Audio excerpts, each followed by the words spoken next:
Bismillahirrahmanirrahim. Assalamualaikum murid-murid. Alhamdulillah, pada hari ini cikgu akan sambung lagi tajuk yang seterusnya, iaitu bagi mata pelajaran Taharah, yang mana pelajaran yang akan kita pelajari pada hari ini ialah pelajaran yang kedua yang bertajuk Taharah. Baik, sebelum cikgu meneruskan pembelajaran pada hari ini, cikgu akan mengulang sedikit tajuk yang sudah kita pelajari sebelum ini, iaitu mengenai dengan mukallaf. Baik, seperti yang sudah cikgu jelaskan, mukallaf ialah orang yang dituntut supaya melaksanakan ajaran agama Islam, orang yang sudah diwajibkan untuk menunaikan sembahyang fardu, kemudian berpuasa dan sebagainya. Kemudian syarat bagi orang yang mukallaf ini ialah satu, ia sudah baligh.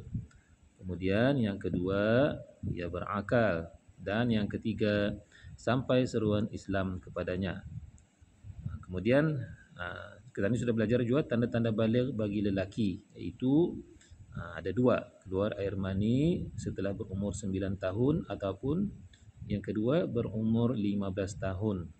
Manakala tanda baligh bagi perempuan, keluar air mani setelah berumur 9 tahun, datang haid atau mengandung setelah berumur 9 tahun, ataupun berumur 15 tahun. Baik, jadi pada hari ini kita akan mempelajari tajuk yang baru, yakni seperti yang cikgu tadi, Taharah. Taharah dalam bahasa Arab, kemudian dalam bahasa Melayunya ialah bersuci. Baik, apa yang dimaksudkan dengan bersuci? Cuba lihat di sini, muka surat 12. Pengertian bersuci. Bersuci ialah suci daripada hadas kecil dan hadas besar, serta suci daripada najis pada badan, pakaian dan tempat. Jadinya maksud bersuci itu kita ni bersih daripada berhadas kecil dan berhadas besar. Kemudian suci daripada najis pada badan kita ni, pada pakaian kita ni, maupun tempat. Itu yang dimaksudkan dengan bersuci. Baik, cara-cara bersuci. Yang pertama, satu ialah menghilangkan najis. Yang kedua, berwudu. Yang ketiga, bertayamum. Yang keempat, beristinja. Dan yang kelima, mandi. Ini adalah cara-cara bersuci. Baik, alat-alat untuk bersuci. Okay. Yang pertama, air mutlak. Apa dia air mutlak? Air yang suci dan boleh menyucikan benda-benda yang lain. Air ini boleh digunakan untuk berwudu, mandi wajib dan membasuh najis seperti air hujan dan perigi. Air yang kamu gunakan dari paip itu kan air itu daripada sungai juga kan, daripada air yang bersih, maka itu dikatakan juga salah satu daripada air mutlak, selain daripada air hujan, air perigi. Yang penting air mutlak ini air yang bersih, air yang suci lagi menyucikan, yang kita gunakan, boleh kita gunakan untuk minum, berwudu dan sebagainya.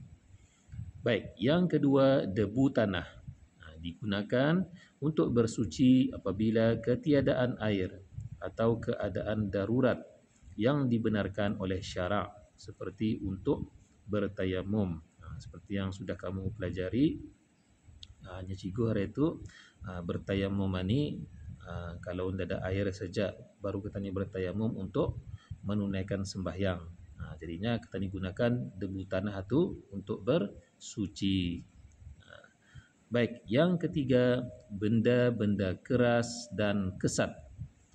Yakni benda-benda keras dan kesat seperti batu, kertas, kayu dan lain-lain yang sesuai. Benda-benda ini boleh digunakan untuk beristinja. Maksudnya di sini petani gunakan benda-benda yang keras dan kesat ini, yakni bukannya licin maksudnya. Petani gunakan untuk contohnya beristinja ni macam petani buang air besar. Maksud cikgu tu kalau contohnya macam kamu beriak, boleh gunakan benda-benda yang kesat untuk menghilangkan, membuang najis-najis dari parut kamu tu. Gunakan kertas ataupun batu, kayu. Tapi jangan juga sampai hanya orang sampai melukakan. Ya, yang penting kesat, bukannya licin. Kalau licin indah bersih tu. Okey. Kemudian yang keempat, bahan peluntur. Bahan peluntur seperti tawas dan lain-lain.